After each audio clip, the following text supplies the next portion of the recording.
Inaya Rahman parked behind the sheriff's rig, an oversized SUV with a massive push bar up front and a shiny Starling County decal on the hood. The cars parked across the street had left a gap behind the mobile lab and ambulance. The sirens were quiet. The rack lights turned off, a hush around the perimeter where the police were setting up a cordon.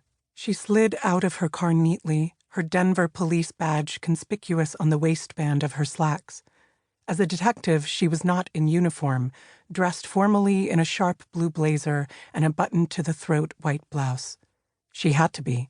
She was forcing her way into an insular group, as wary of the sheriff's reputation as the sheriff would be of hers.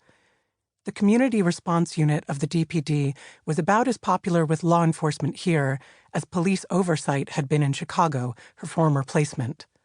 The CRU was small, floated outside the existing police structure, and could be assigned to any case that called for police accountability. In the aftermath of national protests against police brutality, the thinking behind CRU was to offer complete transparency to over-policed communities, and to bring in new investigators where complaints had been filed against an officer whose conduct was under review. Inaya's presence would inform the sheriff he was about to be removed because of a backlog of complaints against his substation. The complaints weren't just about excessive force by Blackwater deputies. They also encompassed sustained harassment of minorities that the sheriff had refused to respond to.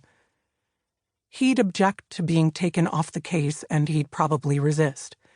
She wouldn't let that stop her. She was ready to do her job and eager to get back to real police work.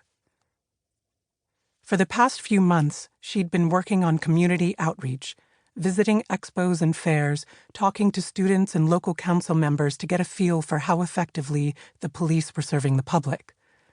It was important, trust-building work, but it wasn't what she had trained for. It was what she'd had to accept. Maybe she'd needed the change.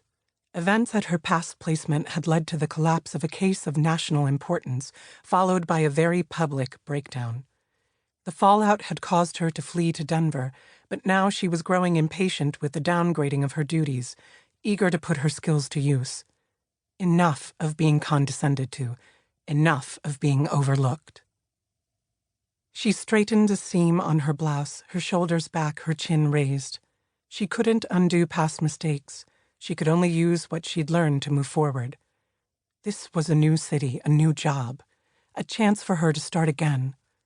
As she neared the building, her steps faltered in her court shoes. A tent screened the front of the two-story building from view, a house with narrow dormers, its porch in need of repair. Inaya knew this house. It was a local mosque that served the Muslim community in Blackwater Falls, Castle Pines, and several of the smaller mountain towns. A crowd was beginning to gather on the sidewalk. She acknowledged a few of the women she knew before moving past them. A muscle-bound patrol officer was guarding the entrance to the tent. His bulk made him perfect for the job. He shifted to block her entry despite the fact that he could see her badge. "And who might you be?" He made the most of his limited authority, his arms crossed over his chest. She ignored his attempt to discourage her, showing him her ID. "Detective Inaya Rahman, CRU. I was called to the scene."